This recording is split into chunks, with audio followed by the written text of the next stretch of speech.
এটা হলো তোমাদের সবার প্রিয় দীপা, তবে এর আসল নাম হলো স্বস্তিকা ঘোষ, যেটা তোমরা সবাইকে দীপা বলে জানো। এরপরে ইনি যাকে দেখছেন তিনি হলেন দীপার মা, মানে আসল মা। তবে তোমরা ধারাবাহিকে অন্য একজনকে দেখো দীপার শাশুড়ি মা হিসাবে। এটা হলেন দীপার ঠাকুমা।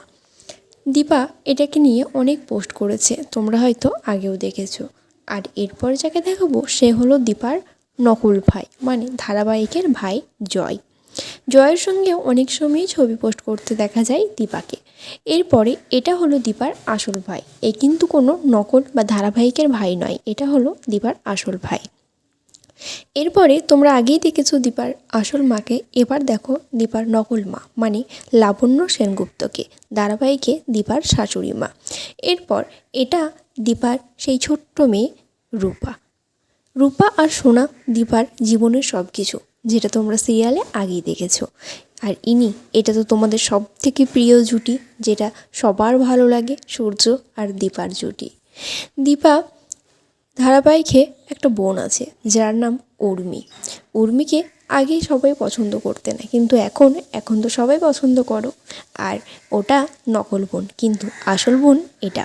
দীপার আসল বোন হলো এই মেয়েটি, দীপার মতনই মিষ্টি দেখতে। এরপর দীপা যে জিমে জয়েন করেছিল সেই জিমের ট্রেনার হলেন ইনি। দীপাকে জিমে সাহায্য করে। দীপার একটি ছোট্ট কুকুর আছে যার নাম কিটো। দীপা একে নিয়ে প্রায় সময়ই ছবি পোস্ট করে, প্রত্যেক ছবিতেই কিন্তু এই কিটোকে দেখা যায়। দীপা কিটোকে খুব ভালোবাসে। দীপার বেস্ট ফ্রেন্ড, মানে ধারাবাহিকে দীপার ননদ তিস্তা। তিস্তা কিন্তু বাস্তব জীবনেও দীপার প্রিয় বান্ধবী, সব জায়গায় তারা একসাথেই থাকে। এটা তো তোমরা বুঝতেই পারছো, তোমাদের প্রিয় খলনায়িকা অহনা দত্ত, তবে এর ধারাবাহিকের নাম হলো মিসকা। আর এটা হলো সূর্য, মানে দীপার যে স্বামী তার বোন, তার বোনের সঙ্গে দীপা এই ছবিটি পোস্ট করেছে। তাদের মধ্যে বন্ডিং খুবই ভালো।